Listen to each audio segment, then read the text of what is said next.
Hello, hello, hello, my people. Hello, my people. I give all I have till the war is done. I give all I have till the war is won. I will not lose, William. Most of you know my name is Dr. J Life. Dr. J Life. The life just stands for lifestyle. And a year ago, I lost a nephew named Sean Hackett. Number 5 is the number that he wore. Number 5 is the number that he wore. My mother, his auntie, when he was a little shorty, at my wedding here in Orlando, 2006, we're on the dance floor. And my mom testifies that this is it. This is perfect. My mom is looking around the room at Shawnee, Sean's father, Sean's mother, Sean's grandmother, my Aunt Julie, my Uncle Bub, my Aunt Rose,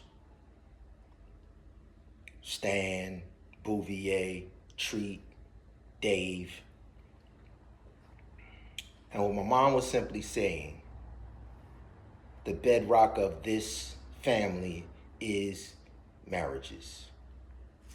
And the fruit that comes from these marriages is perfect. School, all that is not what it's about. This right here, we're on the dance floor. My mom is like, look, take inventory. This is perfect. In the same waters of Orlando, Florida.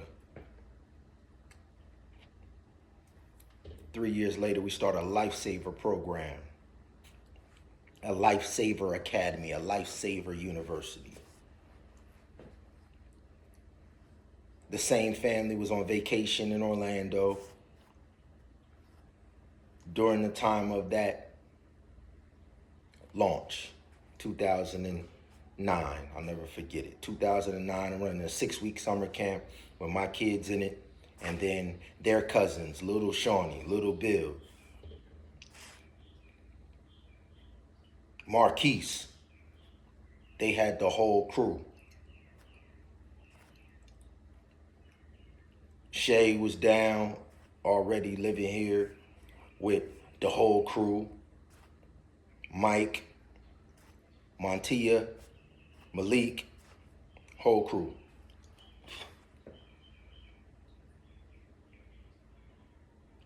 My mom says this is what it's about. Marriage, the fruit that comes from it, perfect, and you better not lose none of them. The reason we chose a Lifesaver University and a Lifesaver Academy, because God commanded us to train up a child in the way that they should go. And my mom commanded me, you better not lose none of them.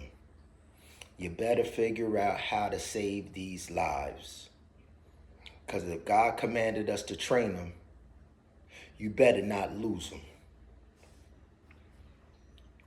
So a series of trauma happened. 2009, a year later, my mom is dead, 2010. And a chain reaction of trauma to this family. Mom dies, Uncle Bub dies. One after the other, boom, boom, boom, boom, boom. Aunt Julie, boom, boom, boom, trauma, trauma, trauma.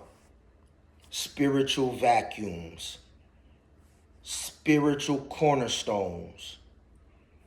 But my mom had been preparing us. Grandma Webb had been preparing us. They all, Uncle Bub, they all had been preparing us to do what? The replacements. The replacements. Stan becomes Uncle Bub. Terry becomes Beverly Webb. Lavita becomes Julie. Billy becomes Butch Hackett. Shay becomes Diane Hackett. And we never skip a beat. Malika becomes Sheila. And we never skip a beat. The Replacements.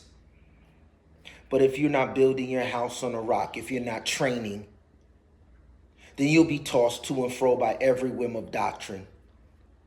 And then you might, by beholding, become changed, by beholding another family, by beholding another group of individuals, by beholding immigrants, by beholding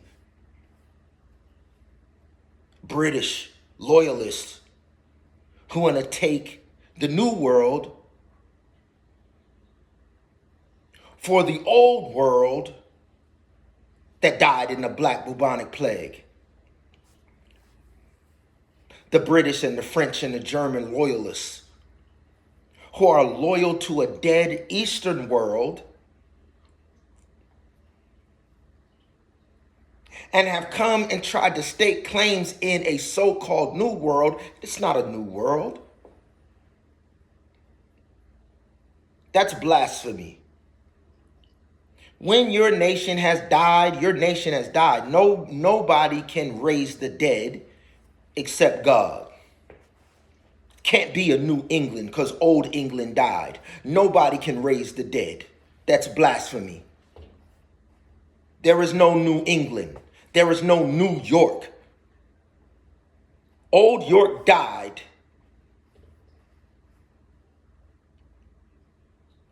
And then when you become, this is why my mom said, this is perfect. We are perfect. We ain't following nobody. What Grandma Webb gave us, what Aunt Maggie gave us, what Gertrude Wilson gave us, what John O. Wilson gave us, what Grandma Hunter gave us, what Grandma Hackett gave us, what Grandma Leggett and Grandpop Leggett gave us. We are perfect. We ain't following nothing. We ain't looking for nothing. Train them up. Replacements. So I'm here today to run a victory lap. Because those of us that they train, we are in the mid strides of our life. Those of us who have been trained. It says, when you turn 49 in the 10th month on your 49th birthday, sound the Feast of Trumpets, because the following year is the year of Just You Run. It's a year of harvest. Just You Run, you Beverly Hills hillbillies. Just you run, you Beverly, he said, the Catalona, the lioness and the lion king on 1,000 Hill is mine. Hillbillies.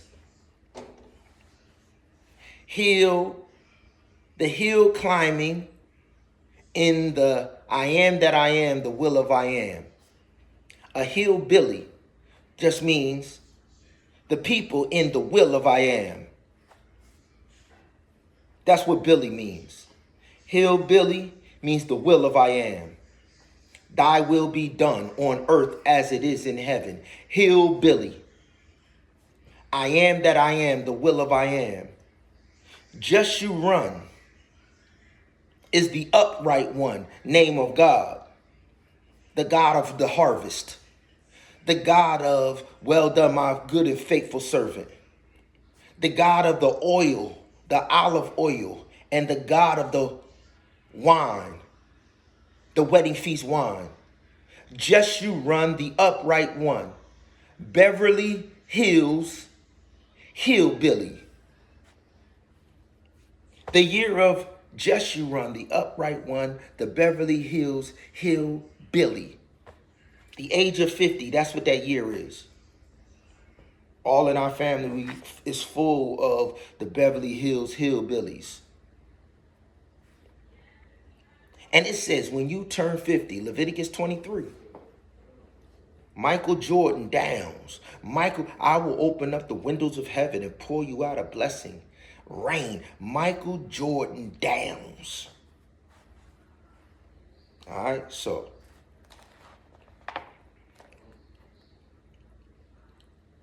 my main man, E.T. the hip hop preacher. Let y'all all know, E.T. the hip hop preacher is from Trenton. E.T. the hip hop preacher's wife, Dee Dee Mosley, and a aunt that raised me from Detroit as well. The aunt that raised me and Terry, and raised all of us. Because my mom brought her and her husband and her 3 children at that time home to Trenton, New Jersey to live with us in Grandma Legette's house for a year. The same time that Aunt Sheila moved out of Grandma Webb's house and moved to Detroit, we moved out of Grandma Webb's house and moved in with Grandma Legette and one of my mom and dad's, a couple from my mom and dad's college that they had just finished, Andrews University, the Fulfords, Derek and Tony Fulford. They moved to Trenton, New Jersey, into Grandma Legette's house, and Tony Fulford and Derek Fulford and the other aunt that raised us, the Jacksons, Greg and Cordella Jackson. These are all the members of E.T. the hip hop preacher's wife, Dee Dee Mosley, her home church. So the same people that raised Terry and I raised our family with the Thomases. All right. So this is why when I got to Oakwood, the connection with the Thomas family, even though I didn't know till years later that they were family to the Fulfords, I just knew that when I was in their presence, from the door, we were family. No question.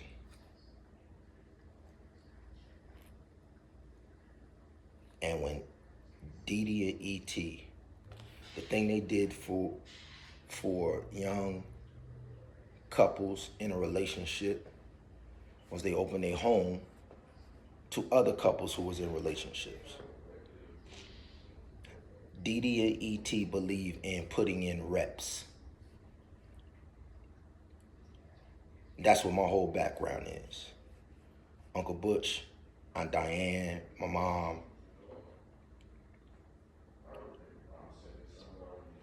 They coached our Little League, Recreational League, the Football League. Uncle Butch was the commissioner.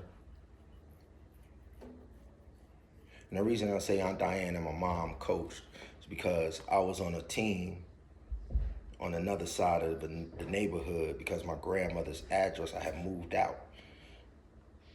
When Uncle Derek and Aunt Tony moved in, I moved out of my grandma's house. So all of the other family was playing on Uncle Butch's team, the Eagles.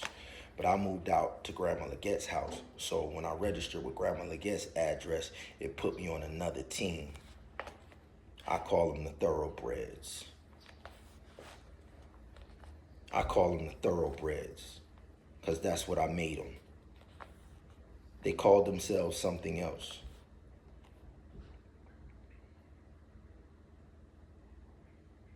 But because I was on this team had a rival with Uncle Butch going back to high school. The coaches on the team had lost to my Uncle Butch.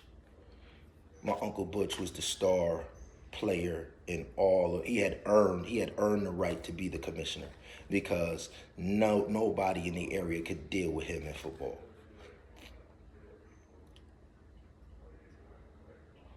But the rivalry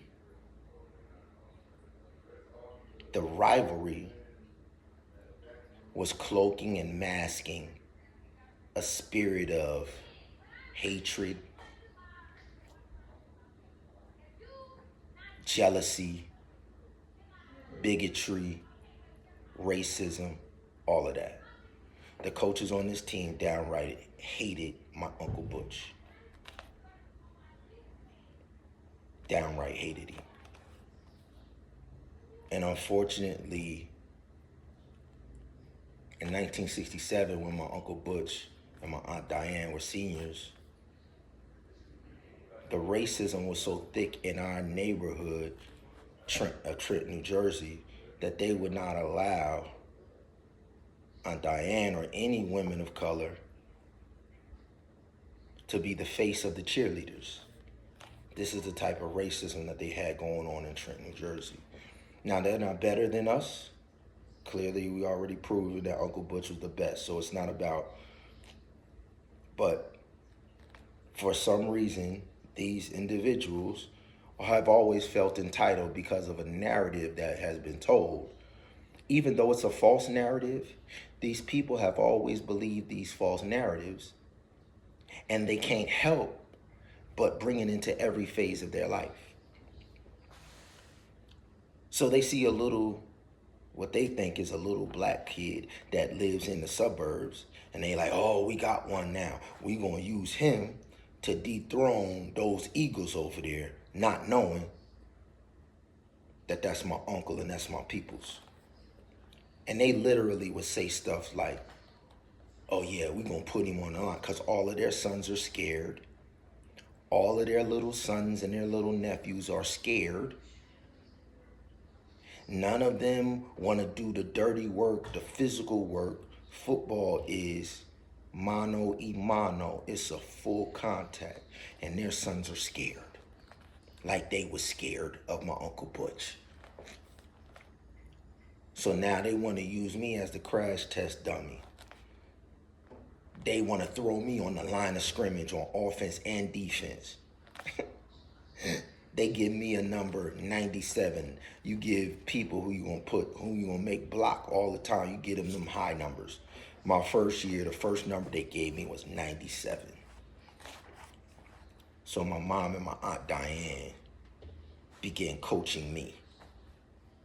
After school, all day, every day. My mom and my Aunt Diane, when they realized that they was just gonna try and use me to use my strength and my power, my athletic ability to stop and bring down, and then they was gonna let their sons shine and their sons get all of the glory and score all of the touchdowns.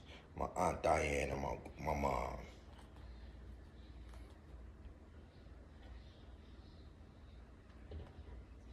Using footage from football games on Sundays and Monday nights.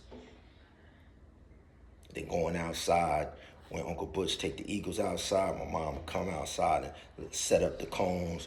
Boom, boom, boom, boom, boom. So lo and behold, I say all that to say, what I loved about E.T. the Hip Hop Preacher and Dee Dee Mosley, they had the same approach to their relationship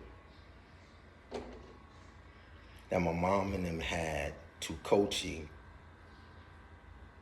football. My mom and them believed, and my Uncle Butch and them believed, my whole family believed, that if you kept the kids active in pro recreation, then our kids in our neighborhood would be the kings of the mountain. In every one of these houses, they would tell us, go outside and play. Go outside and train. Go outside and work out. Go outside. There was TVs, there was radios. In every house you would walk in, go outside. Go outside and dominate. So that's what we did. They didn't just tell us to go outside and dominate.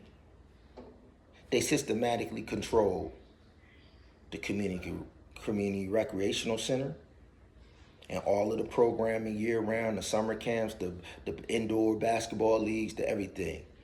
One uncle controlled that. My Uncle Butch controlled the outdoor football leagues. All of the other leagues fell under the other community recreational center, the baseball, the basketball, the field trips, the summer camp, the swimming lessons, everything. Our family controlled everything. So they didn't just say go outside. They systematically said, we're going to control every phase and aspect. And we don't care what these individuals who feel entitled because somebody lied in a history book, in an American history book. We don't care about that. If you can't line up on the line and physically dominate us in this neighborhood, then the neighborhood don't belong to you. And Eric and Dee Dee did the same thing when it came to relationships. And Eric had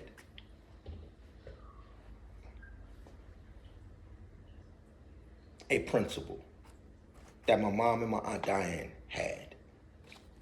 And this is why I was attracted to their group.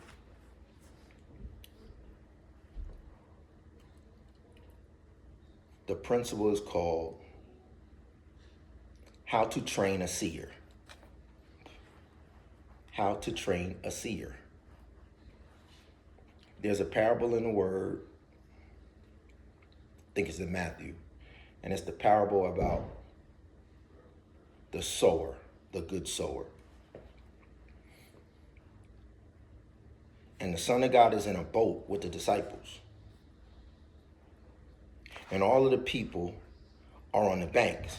And the reason he's in a boat, because the spiritual leaders are in amongst the people and they're trying to throw questions at him that would cause the people to seize him and grab him so that they can kill him and crucify him. They were seeking for a way to kill him. So they kept throwing these questions out. And so he turns to the disciples in the boat. And he says, some are ever seeing and will never see. Because they've already made up in their mind. They've already made up in their mind that they want to kill him. They already made up in their mind and executed a plot and are engaging in the plot. So no matter what he's saying out of his mouth today, no matter how much truth he's sharing, their eyes will never be opened because they're not seeking. He said, seek and you will find. Do you know how many people to this day, to this day, have believed lies like the religious leaders of the day, believe that you have truth and knowledge, are totally deceived, totally wrong, and not even seeking? He said it's not just bad enough that they've been deceived. It's not just bad that they are blind. And they are the spiritual leaders. Pharisees said they are Abraham's seed. Totally blind. The parable of the sower, he says some seed fall on rocky ground. Some seed. He was describing each one of the groups of the people on the bank trying to kill him. Abraham's seed. So it gives a parable about seed. Because in the beginning, it said every seed brings forth fruit after its own kind. No good seed can bring forth bad fruit. So what he's saying is they have never been God's children.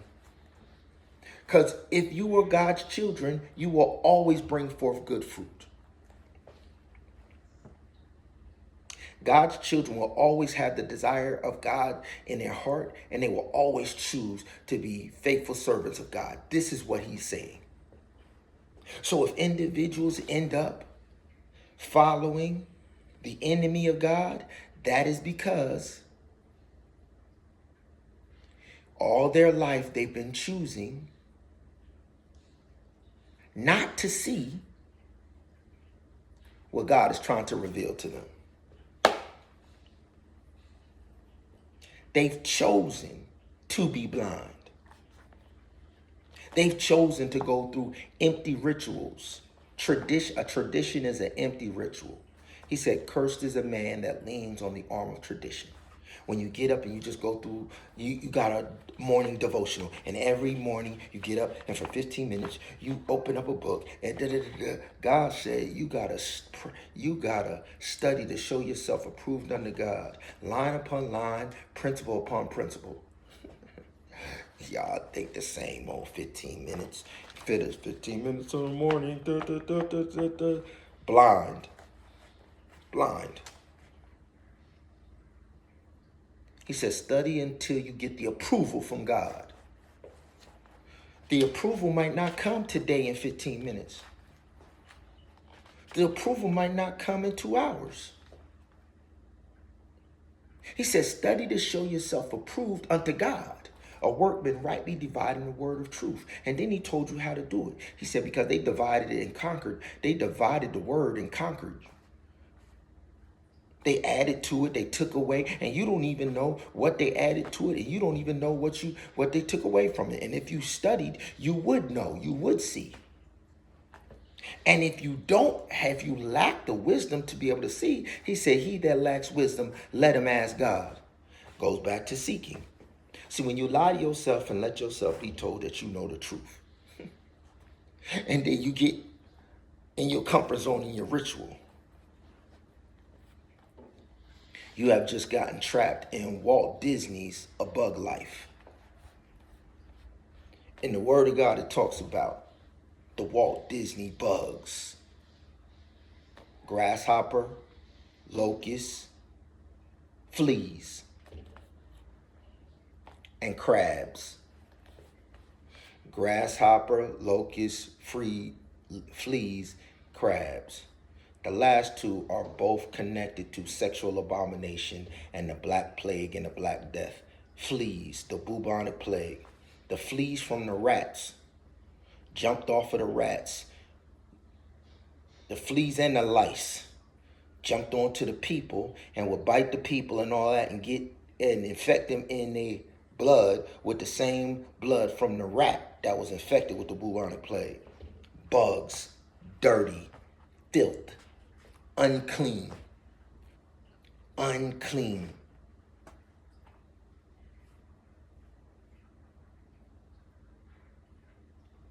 Grasshoppers and locusts.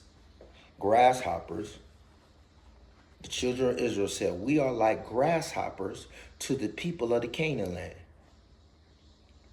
Literally, the Word of God says they had to carry a thing of grapes on the shoulders between the 12 spies. And that's not called giants. Giants are people in Israel who have a birth defect, the same grasshopper people. Some of them were born with a birth defect called dwarfism. Dwarfism has 2 reactions, and they're opposite each other. You can be born with dwarfism, and you can be ultra short. Or you can be born with dwarfism. It is a birth defect. It is just like being born with Down syndrome. It is just like being born with scoliosis, elephantitis. And you will be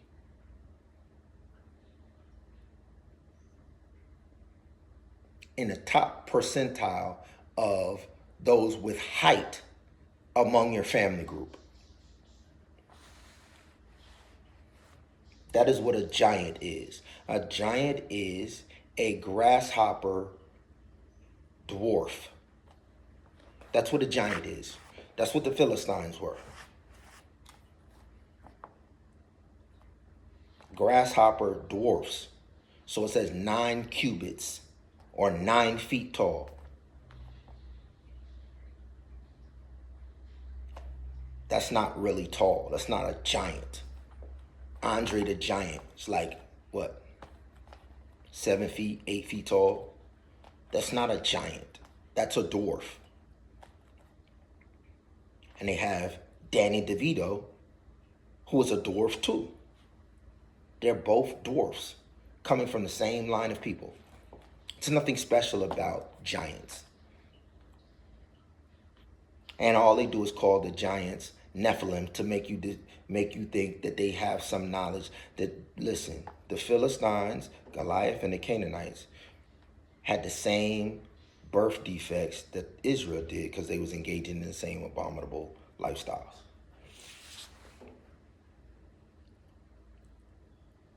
The Diluvians is what they erased from history.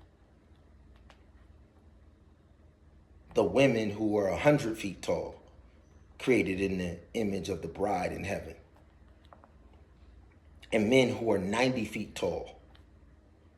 Enoch, Seth, Noah, Methuselah, Jared.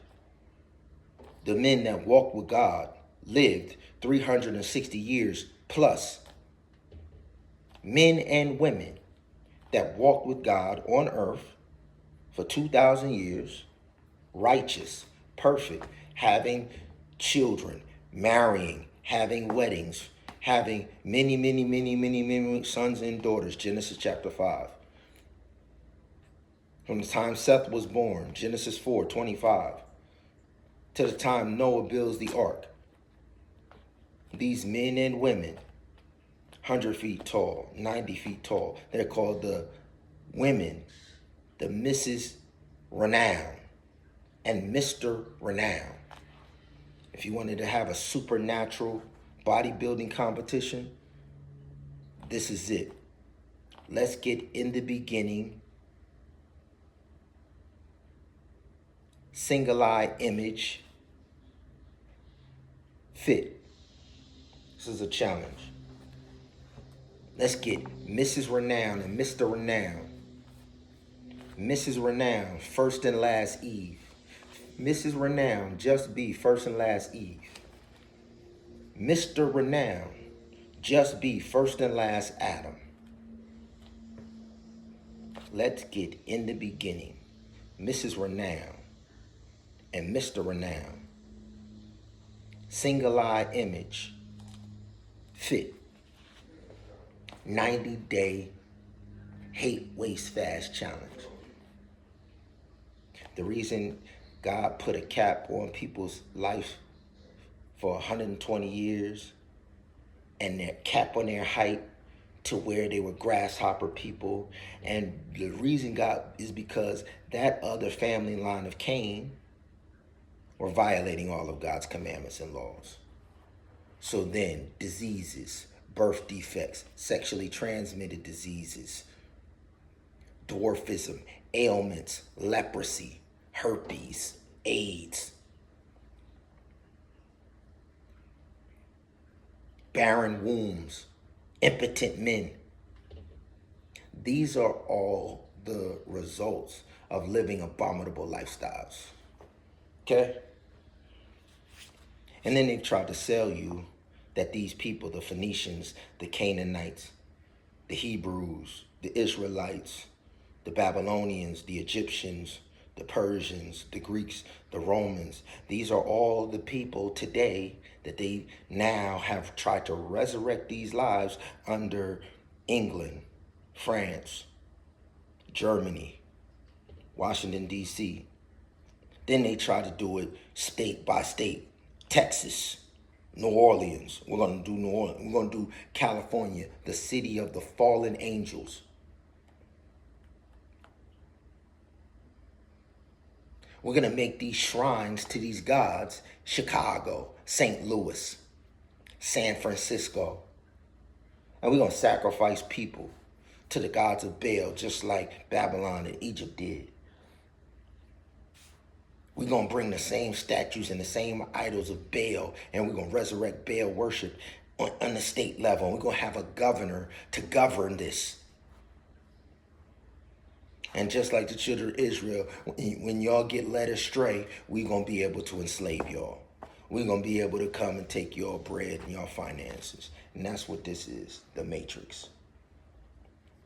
The Matrix. So all this is about is blessings and curses. Fruitful and barren. So God said Cain's children forever. He said, cursed be the ground. He said, the blood of Abel cries from the ground. Cain murdered Abel. God said, thou shalt not kill. So God is saying to all commandment breakers, you are not my family. You are bastards of creation and procreation. You are outcast like the devil.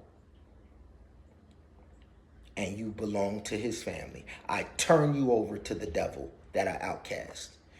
All commandment breakers that follow in Cain's footsteps, the earth, all land on earth. Nobody that is a violator of God's law in any way can own any property. You don't have a kingdom. They never had a kingdom. Anybody who's ever broken God's law is cursed under God's law forever.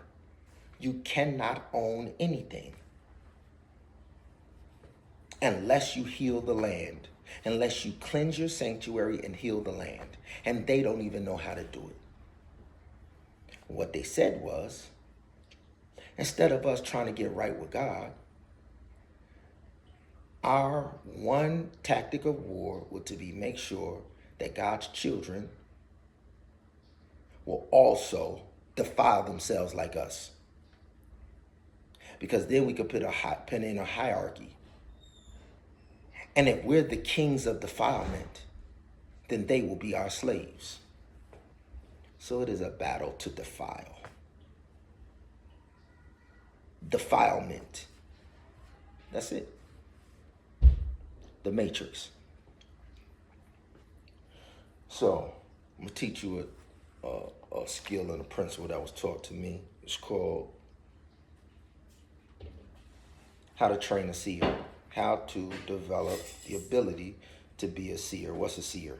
All throughout the word, there's individuals who the people were able to come to, who God would give a message to. Joseph was a seer.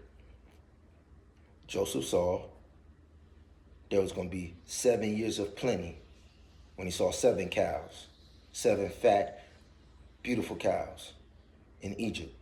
Then he saw 7 starving, famished cows. And then he told the people it's going to be 7 years of famine. So then he put a business plan together. He said, in the 7 years of plenty, you got to have a business plan that will cover you through the 7 years of famine. That's called a seer. The game is, this is the Game of Thrones. The game is for the enemies of God that are cursed to get everybody to fall under the curses. Then they can take your harvest that you had before you got cursed. That's what the game is. After their lands in the east got cursed, they said, let's come to the new land, lead the people into the same abomination in which God is cursed, and then we could take the resources of the new land. So how do you win? By developing the ability to be able to have sight. It's called single eye. A seer has a single eye. If your eye be single, then your whole body will be filled with light. So the game is, and so the technique is to watch things in the spirit, not watch it in the physical. We wrestle not against flesh and blood, but against principality. So you watch it and you train your spiritual eye to see things that may be hidden behind the scenes in the physical. It's called watching it in the spirit. So I'm going to use this same exact principle that was taught to us. We were taught this same principle when we was little kids in football on how to find the ball and tackle. Because when they run the play, they call the play. First of all, they're in the huddle, so you don't know who's getting the ball. Then they come out and they line up in a formation. So you still don't know who's getting the ball. So at the line of scrimmage, if I'm going to stop them from getting into the end zone, they teach us how to see who's getting the ball and what play they're going to run. And then for me to put myself in front of the play, stop them, tackle them so that they can't score. And there's many different things that you have to do in order to be able to see in the spiritual. First of all, you have to be familiar with your opponent. So every formation, because I'm playing with the same team over and over, playing against the same team over and over, I've seen them line up in this formation before. So part of being a seer and having sight is, if I see them come out and line up in a formation that was a run before and they scored on me before, and now they come out and they line up in that same formation, it's ignorant for me to allow them to run that same play that they scored on me, and they're in the same formation and they're going to run the same play and I'm going to let them score again. That's called blind. That's being blind. So when you come out of the huddle and you line up, and I see the formation, and I know, 2 games ago we played against y'all, and y'all did this, and y'all ran to the right, around the corner, boom. So when I see this formation, as soon as the ball is hiked, I'm not running to the left, I'm running to the right, around the corner, and sure enough, they hiked the ball, they ran that same play, they tossed it to the guy, and because I already was over there, I got a head start, and I'm in the backfield, and I tackle him in the backfield for a loss. So I looked at the formation before they hiked the ball to be able to read the play on who I needed to tackle. That's a principle. And they give you signals, they give you all type of signals beforehand on who is getting the ball. And sometimes they run misdirection. Sometimes they'll run people to one side, but they'll give the ball to the other side, right? And there are different keys and there are different ways to be able to diagnose when they're doing misdirection who's getting the ball. There's certain places that you have to watch. There's certain areas on the body that you have to look at. And so, my mother and my Aunt Diane and my Uncle Butch, they taught me all of these things when I was a kid on the football team. And then when I get to college and ET is teaching us how to fight for your relationship and how to have a better relationship, he goes to the same principles and he uses the same analogy of watching things in the spirit. But do you know what he used? Instead of using football plays, he used Hollywood movies. He used movies. He said there are themes in the movies that they glean directly from the Bible. And because so many movies have taken stuff from the Bible, you can watch Hollywood movies in the spirit and then you can decode it, because the original code was told in parables and stories by the King of Kings and the Lord of Lords. So then when they go to it and they pull from it, they don't know, but they're pulling in the code that we already have known and mastered. So E.T. taught us how to take films like The Matrix and watch it in the spirit and pull out the themes that we knew that they pulled from a Bible story and incorporated it into one of the characters or all of the characters in the thing, the Lion King. And so in this series, I'm going to use E.T. has a coaching tool that me and all of my team, we're going to take. We calling this Have Life Coaching. I'm relaunching the league that my Uncle Butch had in our community for my 12-year-old son, my 13-year-old nephew, Matthew, who lost his brother, Sean, last year. This is called No More Trauma, the No More Traumas tour. And we're calling this the Neighborhood Games. And we challenging everybody in the country. All of the neighborhoods in the country that was just like our neighborhood, Trenton, New Jersey. We challenging y'all to get your inheritance back. We know that all over the country, we got brothers and sisters in every one of these cities all over the country. That when Uncle Butch and Aunt Diane and my mom raised us, they told us we better not lose none of them. So this is a neighborhood game for all of us. We're giving our inheritance back for all of us. This is the year of Jeshurun for all of you. Do you know that in the 50th year, it says the lands of the fathers goes back to the sons. The assets, the wealth of the fathers. Back how many generations, Dr. J. Life? The word says in Leviticus 23 and in Exodus, God put down the principle, and you're supposed to use the principle in Exodus, and he said, add line upon line and principle upon principle. So the line is the commandment. He commanded us. He said, visiting iniquity.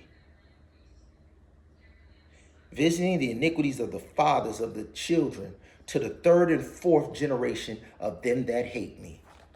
So when God cursed Cain and he cursed the ground, he said the cursed are cursed for everlasting. And if the blessed get in a snare and get trapped and you start following the cursed, he said, I won't let you be trapped for more than 50 years. He said, now for 50 years, they may enslave you. They may work you. But if you still have your life after 50 years, the lands of your fathers goes back to the children. So what this is saying, the mother and the father had to have been faithful. For you to still have an inheritance and for them not to have an inheritance, their father Cain and their fathers Canaan and Nimrod and Caesar and the Greeks Alexander the Great,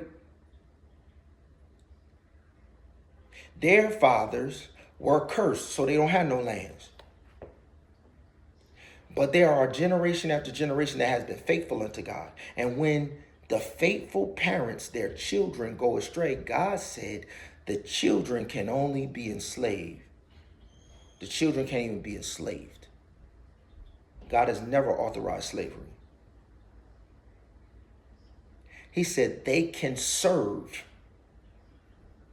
Because what happens is, when they lose their blessing, they go out and they borrow money. They go out and borrow money and then they get a debt. And then they have to work off the debt. It's called servant. He never, ever, nowhere. Slavery comes from the people who are cursed. And they know the only people that can touch the ground and bring forth a harvest are the people who are blessed. So they enslave the blessed.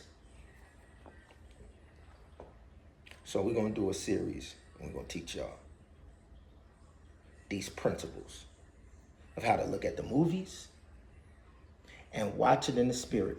So I'm going to come up with a movie, The Matrix. Then I'm going to take you through The Matrix and I'm going to say, are you Hollywood Studios? That's us.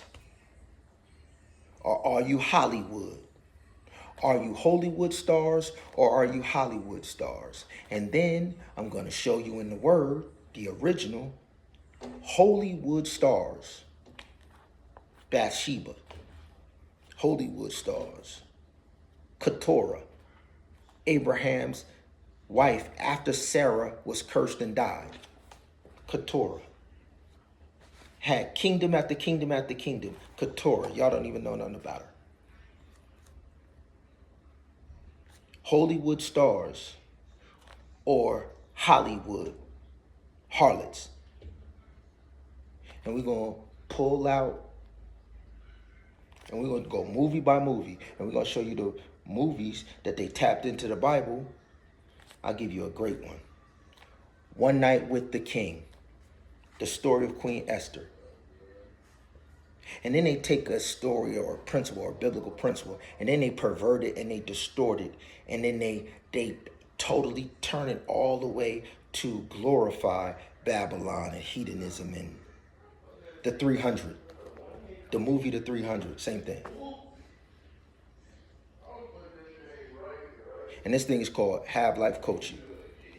Once again, ET has a course. It's called, we call this course the Top Gun Pro Single Eye Guru Top Flight Assessment. The Top Gun Pro Single Eye Guru Top Flight Assessment. All right.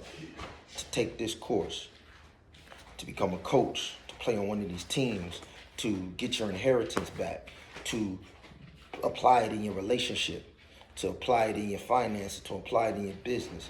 Any and everybody in our community can get your inheritance back by taking this course with us. My mom and them taught it to us early. You got to have two witnesses for anything to be true. That's how I knew what my mom and them taught us was true. When I saw it again in ET's living room. And now we're teaching this to y'all. All right? Then I'm going to take this same thing and I'm going to show you that there are 4 phases and 8 cycles to a harvest. Take these same principles in a Have Life coaching setting using the pro recreation of football. I'm going to show you that there's 4 cycles, 4 phases, and 8 cycles to a harvest and to bring it in a harvest. Once again, we're going to use the coaching system that my mother and my Aunt Diane, my Uncle Butch, and my grandparents taught us. And that was confirmed when we was in high school in a couples group. And we're going to take pro recreation with the principles, because that's what they taught us when we was kids. Use pro recreation or football. And then we're going to use your relationships and the movies to show you how to have a harvest in 4 phases and 8 cycles. 4 phases and 8 cycles, and you're guaranteed pressed down, shaken together, running over in the 4 areas or the 4 phases of one love. The Father's wish for one love. All right? Got it? You could take this course. It's a academy for young people, and it's a university, and it's called Top Gun, Top Flight. All right? Y'all come get it.